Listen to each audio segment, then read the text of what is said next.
பஞ்சாப் மாநிலம் அமிர்தசரஸில் விவசாய அமைப்பினர் ரயில் மறியல் போராட்டத்தில் ஈடுபட்டுள்ளனர்.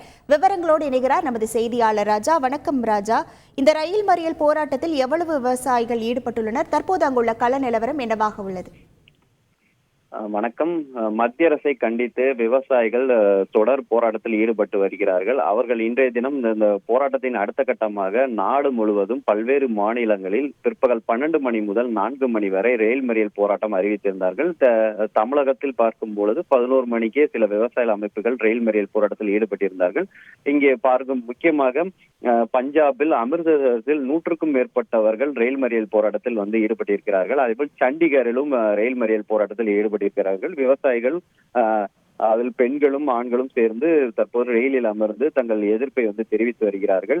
மத்திய அரசு அவர்களுக்கு இந்த குறைஞ்சபட்ச ஆதார விலைக்கு உத்தரவாதம், விவசாயிகளுக்கு ஓய்வு ஊதியம், அதே போல் கடந்த முறை விவசாய போராட்டத்தில் சில விவசாயிகள் மீது வழக்கு பதிவு செய்யப்பட்டு இருக்கிறது. அந்த வழக்கை வாபஸ் பெற வேண்டும், இந்த விவசாயிகள் போராட்டத்தில் உயிரிழந்தவர்களுக்கு இழப்பீடு வழங்க வேண்டும் என்று பல்வேறு விஷயங்களை கோரிக்கை வைத்து தொடர்ந்து இந்த விவசாயிகள் கிட்டத்தட்ட பிப்ரவரி 13ஆம் தேதியிலிருந்து டெல்லியை நோக்கி பேரணி என்று அவர்கள் முதலில் திட்டமிட்டிருந்தார்கள். அவர்களை பஞ்சாப், ஹரியானா உட்பட்ட அந்த ஷம்பு எல்லை பகுதியில் தடுத்து நிறுத்தப்பட்டிருந்தார்கள். ஏராளமான விவசாயிகள் அங்கே தினந்தோறும் கூடி வருகிறார்கள். எங்களது போராட்டம் இன்னும் விவசாயிகளில் முடிவடையாது என தெரிய வரும். ஏனால் விரைவில் நாடாளுமன்ற தேர்தல் வர இருக்கிறது. எங்களை நாங்கள் வலு சேர்த்து கொண்டு இருக்கிறோம்.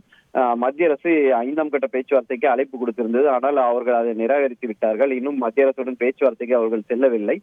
அடுத்த கட்டமாக விவசாயிகள் இந்த ரயில் மறியல் போராட்டம் இன்று அறிவித்திருக்கிறார்கள். மேலும் மார்ச் 14ஆம் தேதி டெல்லியில் ராம்லீலா மைதானத்தில் ஒரு பெரிய அளவில் பொதுக்கூட்டத்திற்கு அவர்கள் ஏற்பாடு செய்திருக்கிறார்கள். ஆனால் அதற்கு இன்னும் டெல்லி காவல்துறை தரப்பில் அனுமதி கொடுக்கவில்லை. ஏற்கனவே டெல்லியில் 1 மாதம் காலமாக விவசாயிகள் போராட்டத்தை முன்னிறுத்தி 144 தடை உத்தரவு பிறப்பித்தது குறிப்பிடத்தக்கது. உங்கள் முழு விவரங்களுக்கு நன்றி ராஜா.